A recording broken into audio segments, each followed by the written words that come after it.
Hello दोस्तों, तो कैसे हैं आप लोग? आए अच्छे होंगे। तो चलिए बिना किसी देरी के शुरू करते हैं आज की हमारी इस कहानी को। ये कहानी एक राइटर की है जिसके अंदर प्यार की कोई भी फीलिंग नहीं थी, इसलिए वो बस नई नई लड़कियों के साथ मजे करता था। एक दिन उसे एक खूबसूरत लड़की को देखते ही उससे प्यार हो जाता है, लेकिन वो लड़की उसके प्यार को एक्सेप्ट नहीं करती, जिससे कि उसका दिल टूट जाता है। तो चलिए देखते हैं कि कैसे वो अपने प्यार को हासिल करता है। दोस्तों, कहानी काफी ज्यादा इंटरेस्टिंग है, तो वीडियो में एंड तक जरूर बने रहना। कहानी की शुरुआत में हम क्रिस नाम के एक लड़के को देखते हैं जिसे की प्यार के ऊपर एक कहानी लिखनी थी, लेकिन उसे यहाँ पर कुछ भी समझ नहीं आता क्यों क्या लिखे, क्योंकि उसे कभी भी किसी भी लड़की से सच्चा प्यार नहीं हुआ था। क्रिस हमें बताता है कि बचपन में उसने एक लड़की से प्यार करने की कोशिश की थी, लेकिन तब भी उसे प्यार नहीं हुआ। इसलिए अब वो नई नई लड़कियों से मिलता है और उनके साथ रोमांस करता है, लेकिन जब उन लड़कियों के बॉयफ्रेंड को पता चलता है तो क्रिस उन सभी से मार खाता है। वहीं क्रिस का मैनेजर क्रिस को अपनी स्टोरी पूरी लिखने के लिए कहता है। क्रिस उसे कहता है कि मैं प्यार के बारे में कुछ भी नहीं लिख सकता। क्रिस एक एक्शन मूवी लिखना चाहता है, लेकिन क्रिस का मैनेजर उसे कहता है कि जब तक तुम एक लव स्टोरी नहीं लिखोगे तब तक मैं तुम्हें कोई भी एक्शन मूवी नहीं लिखने दूंगा। दरअसल क्रिस को प्यार पे बिल्कुल भी बिलीव नहीं था, क्योंकि जब क्रिस छोटा था तब उसकी मॉम उसे छोड़कर किसी के साथ भाग गई थी और तब से उसे उसके दादाजी ने बड़ा किया। और जब भी उसे कोई लड़की प्रपोज करती है तो क्रिस उन सभी को एक ही बात कहता है कि मैं कभी भी प्यार नहीं कर पाऊंगा। वहीं क्रिस अपने एक फ्रेंड के साथ कराटे के इवेंट में जाता है। क्रिस ये सोच कर आया था कि वहाँ पर उसे नई नई लड़कियां देखने के लिए मिलेगी, लेकिन उसे वहाँ पर एक भी लड़की नहीं मिलती। तभी वहाँ पर एक लड़की आता है जिसका नाम एमी होता है। एमी क्रिस से बात करते और उससे पूछता है कि तुम यहाँ पर किस लिए आए हो। तो क्रिस उसे बताता है कि मैं यहाँ पर सिर्फ अच्छी अच्छी लड़कियां देखने के लिए आया था। यहाँ पर ये दोनों आपस में काफी सारी बातें भी करते हैं, लेकिन तभी वहाँ पर एमी का बॉयफ्रेंड आ जाता है, इसलिए एमी उसके साथ चली जाती है। क्रिस को एमी के साथ बात करके काफी अच्छा लगा था, लेकिन उसे अपने फ्रेंड के साथ जाते देखकर उसका दिल टूट जाता है। इसलिए वो अपनी सभी एक्स गर्लफ्रेंड के पास मैसेज करके उन्हें मिलने के लिए बुलाता है। यहाँ पर एक लड़की अब क्रिस से मिलने के लिए आती है और वे दोनों कार में रोमांस करने लगती है। क्रिस अभी भी एमी के बारे में सोच रहा था। फिर क्रिस उसी होटल में जाता है जहाँ पर वो एमी से मिला था। क्रिस वहाँ की स्टॉप से एमी के बारे में पूछता है, लेकिन वहाँ की स्टाफ उसे एमी के बारे में कुछ भी नहीं बता पाती। क्रिस को एमी का नाम तक नहीं पता था, इसलिए वो वहाँ से गेस्ट की लिस्ट को चुरा लेता है। और फिर अगले दिन क्रिस ये सब कुछ अपनी फ्रेंड को बताता है और वो कहता है कि मैंने पहली बार किसी लड़की के बारे में ऐसा महसूस किया है। क्रिस के सभी फ्रेंड भी राइटर थे। वे सभी क्रिस से कहते हैं कि तुम्हें फिर से उस लड़की से मिलना चाहिए, तुम मुझसे दोबारा मिलोगे तो वो तुम्हें नॉर्मल लड़की की तरह ही लगेगी। लेकिन क्रिस को तो उसका नाम तक नहीं पता था, वो उस लड़की से दोबारा कैसे मिलेगा। क्रिस का एक फ्रेंड को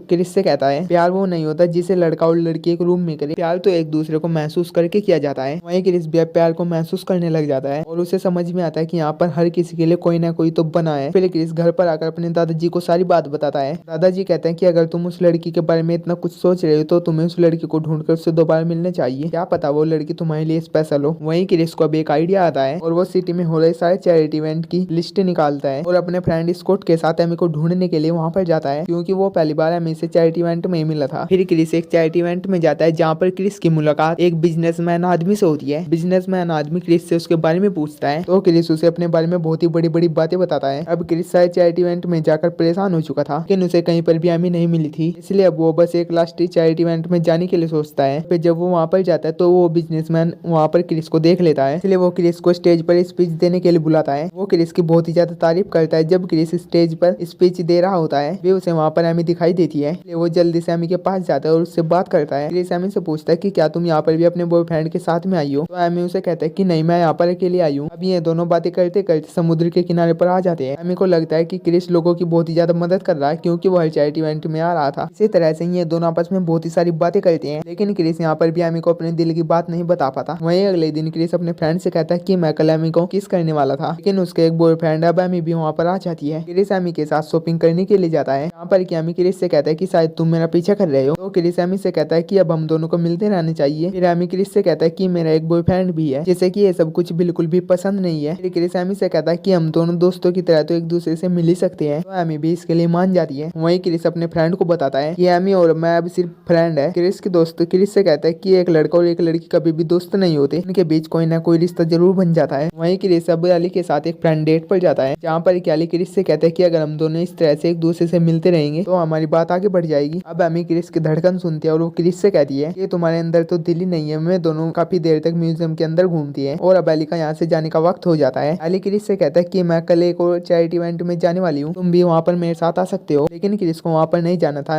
फिर भी वो एमी को हाँ बोल देता है। अब एली की कार स्टार्ट नहीं होती, इसलिए एली क्रिस को उसके घर छोड़ने के लिए कहती है। फिर क्रिस एली को उसके घर पर छोड़ता है। घर आने के बाद क्रिस अपने दोस्तों को एली और अपनी डेट के बारे में बताता है। क्रिस के दोस्त क्रिस से कहते हैं कि अगर तुम किसी और लड़की लड़की से मिलोगे तो तुम्हारे अंदर एली के लिए फीलिंग खत्म हो जाएगी। लेकिन क्रिस कहता है कि ऐसा नहीं होगा क्योंकि हम दोनों की सोच एक जैसी है और हम दोनों को एक दूसरे से बात करना बहुत ही अच्छा लगता है। क्रिस की बातों को सुनकर उसके दोस्त उसके मजाक उड़ाते हैं। वे कहते हैं कि तुम एली के प्यार में पड़ रहे हो। वहीं अब क्रिस एली के बताए हुए इवेंट में जाता है। उसे पता चलता है कि वो एक योगा क्लास है। वहाँ पर जाकर क्रिस और एली दोनों एक साथ योगा करते हैं और एक दूसरे के साथ काफी टाइम भी बिताते हैं। वहीं क्रिस एली से उसके बॉयफ्रेंड के बारे में पूछता है। एली बताते हैं कि हम दोनों शादी करने वाले हैं। क्रिस एली से पूछता है कि क्या तुम अपने बॉयफ्रेंड के साथ खुश हो। तो एली उसे बताता है कि उसके पास एक अच्छी जॉब है और उसकी अच्छी फैमिली भी है और क्या चाहिए मुझे। क्रिस कहता है कि मुझे नहीं लगता तुम इस रिलेशन से खुश हो। तो एली कहता है कि मेरे मॉम डैड को भी वो पसंद है और वो एक अच्छा लड़का है। क्रिस एली से कहता है कि मैं तुम्हें पसंद करता हूँ। ये सुनकर एली क्रिस से कहती है कि अगर तुम मेरे बारे में ऐसा सोचते हो तो हम दोनों एक दूसरे से कभी नहीं मिलेंगे क्योंकि मैं अपने बॉयफ्रेंड के साथ एक अच्छी लाइफ जीना चाहती हूँ। एली ये बात कहकर वहाँ से चली जाती है। अब क्रिस को बहुत ही बुरा लगता है और फिर रात के समय क्रिस एली के घर के बाहर पहुंच जाता है और उसके खिड़की पर पत्थर मारकर उसे बाहर बुलाता है। फिर एली क्रिस से पूछता है कि तुम यहाँ पर क्या कर रहे हो। फिर क्रिस एली से कहता है कि मैं तुम्हारे साथ थोड़ा टाइम बिताना चाहता हूँ। फिर ये दोनों एक साथ वॉक करने के लिए चले जाते हैं और क्रिस एली को बताता है कि जब मैं छोटा था तो मैं अपने दादाजी के साथ में यहाँ पर आया करता था और हम यहाँ पर बहुत ही मजे करते थे। फिर वे दोनों एक शॉप पर जाते हैं। वहाँ पर जाकर एली अपने लिए एक बर्थडे कार्ड खरीद लेती है क्योंकि आज एली का बर्थडे था। क्रिस एली से कहता है कि तुमने अपने लिए बर्थडे कार्ड क्यों खरीदा है। तो एली उसे बताता है कि ये मैंने अपने डैड की ओर से अपने लिए खरीदा है। दरअसल एली के डैड अब इस दुनिया में नहीं थे। फिर एली क्रिस को बताता है कि जब मैं छोटी थी तो मेरे डैड ने सुसाइड कर लिया था और तब से ही मैं अपने बर्थडे पर उनकी ओर से एक बर्थडे कार्ड खरीदती हूँ। क्रिस को ये सब कुछ सुनकर बहुत ही बुरा लगता है, इसलिए क्रिस एली को किस कर लेता है और फाइनली वे दोनों घर पर आकर एक दूसरे के साथ रोमांस करते हैं। लेकिन क्रिस जब भी किसी और लड़की के साथ रोमांस करता था तब उसे अजीब लगता था, लेकिन जब आज वो एली के साथ रोमांस किया है तो उसे अच्छा फील हो रहा था। फिर जब अगली सुबह एली क्रिस से कहती है कि हमारे बीच में जो कुछ भी हुआ है उसका कोई भी मतलब नहीं है और तुम उसे भूल जाओ। लेकिन क्रिस एली से कहता है कि मैं ये सब कुछ नहीं भूल सकता, मैंने पहली बार तुम्हारे साथ अच्छा फील किया है। तो एली उससे कहता है कि हम जब भी किसी नए इंसान से मिलते हैं तो हमें ऐसा ही लगता है। फिर क्रिस एली से कहता है कि मैं बाकी लड़कों की तरह नहीं हूँ, इसलिए तुम्हें मुझे एक बार मौका जरूर देना चाहिए। लेकिन एली क्रिस की बातों पर ध्यान नहीं देती। अब क्रिस अपने दोस्तों के पास जाकर उन्हें ये सब कुछ बता देता है और वे सभी क्रिस से कहता है कि कल तक तुम एली के लिए कुछ और थे और आज तुम एली के बारे में कुछ और ही बोल रहे हो। अब क्रिस को भी ये बात समझ में आ जाती है, इसलिए वो एली को कॉल करके उसे सॉरी बोलता है। और फिर जब अगली सुबह क्रिस एली से मिलता है और वे दोनों आपस में बातें कर रहे होते हैं, वे चैरिटी इवेंट वाला बिजनेसमैन वहाँ पर आ जाता है और वो क्रिस से कहता है कि तुमने मुझे जो भी अपने बारे में बताया था वो सब कुछ झूठ है, तुम एक राइटर हो। एली को क्रिस का ऐसे झूठ बोलना अच्छा नहीं लगता, इसलिए वो वहाँ से उठकर चली जाती है। रात को क्रिस अपनी फ्रेंड मैलोरी के पास में जाता है। क्रिस उसे कहता है कि मुझे लड़कियों को समझने में वक्त लगता है। तभी मैलोरी क्रिस को अपने दिल की बात बता देती है और वो कहता है कि मैं तुमसे प्यार करती हूँ। ये सुनकर क्रिस की टेंशन और भी ज्यादा बढ़ जाती है, इसलिए वो वहाँ से भी चला जाता है। अगले दिन क्रिस एली से मिलता है और एली क्रिस से कहता है कि मैं और मेरा बॉयफ्रेंड अब शादी करने वाले हैं। ये सुनकर क्रिस को गुस्सा आ जाता है और वो एली की एंगेजमेंट रिंग फेंक देता है और वो एली से कहता है कि अगर तुम मुझसे प्यार नहीं करती तो तुम मुझसे शादी कैसे कर सकती हो। ये कहकर क्रिस वहाँ से गुस्से में चला जाता है। रात के समय क्रिस एली के घर के बाहर जाकर तमाशा करने लगता है, पर अब एली भी अपने बॉयफ्रेंड के साथ में थी। फिर एली का बॉयफ्रेंड गुस्से में नीचे आता है और क्रिस के साथ में लड़ने लगता है। क्रिस ने काफी ज्यादा ड्रिंक कर रखी थी, इसलिए वो एली के बॉयफ्रेंड से पिट जाता है। एली क्रिस से कहता है कि मेरे दिल में तुम्हारे लिए कोई भी फीलिंग नहीं है, इसलिए तुम मुझे भूल जाओ। ये सुनकर क्रिस काफी ज्यादा हर्ट होता है। अगले दिन क्रिस को पता चलता है कि एली एक हर्ट के पास शादी करने वाली है, इसलिए क्रिस पूरी सिटी में जहाँ पर भी हर्ट बने हुए थे वहाँ पर एली को ढूंढता है। क्रिस को सपोर्ट करने के लिए उसके साथ बहुत सारे लोग हो जाते हैं। लास्ट में क्रिस एक